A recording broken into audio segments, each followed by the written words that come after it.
Ori ou la Madeleine de Pygmalion. Partie 1, Chute, et partie 2, Uppercut. Un livre de O.C. Bussy, auto-édition. Épigraphe. Dieu à double visage, c'est de toi que part l'année pour s'écouler sans bruit. Toi qui, sans tourner la tête, vers ce que nul autre Dieu ne peut voir, montre-toi propice au chef dont l'active sollicitude donne le repos à l'océan et la sécurité à la tête, qui nous prodigue ses trésors. Montre-toi propice à tes sénateurs, au peuple romain, et, d'un signe, serre les portes de ton candide sanctuaire. Ovide, prière à Janus. Première partie, Chute.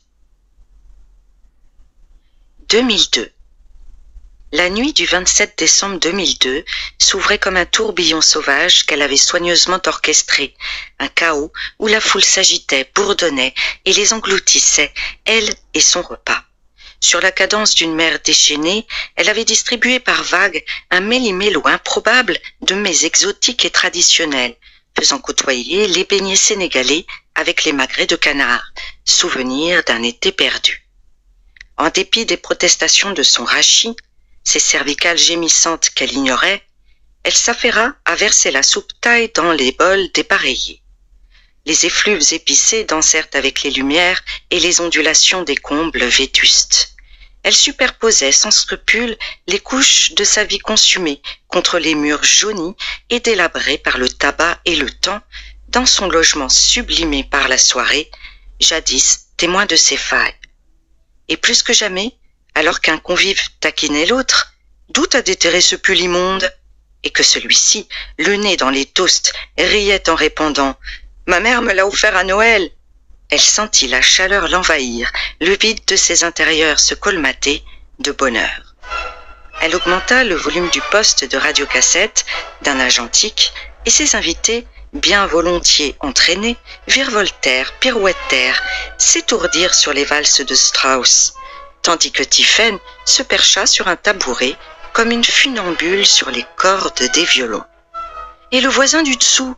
s'inquiéta Laetitia, sur son 31 et alourdi par la dizaine de sautoirs qui balançaient contre son décolleté. Son amie d'enfance était toujours la plus raisonnable, une bourgeoise bâtie sur les fondations solides des codes social et civil. « Il est parmi nous !» lui répondit l'hôtesse, en désignant un quadragénaire qui prenait visiblement du plaisir avec la chorégraphie improvisée et dont le fond du whisky coca qu'il tenait maladroitement avait donné des ailes, une nouvelle jeunesse. Noël était passé, mais l'année, encore indécise, tardait à tirer sa révérence. 2002 rattrapait progressivement les 23 victimes de la plus grosse crue du Rhône. Ce troisième réveillon, à mi-chemin entre le convenable repas de famille et l'orgie païenne, défiait les pâles conventions et promettait un espace-temps baroque célébrant le plaisir, où l'excès se faisait roi. Ce réveillon, c'était sa rébellion, son cadeau à elle-même et à tous ceux qui voulaient magnifier leur vie.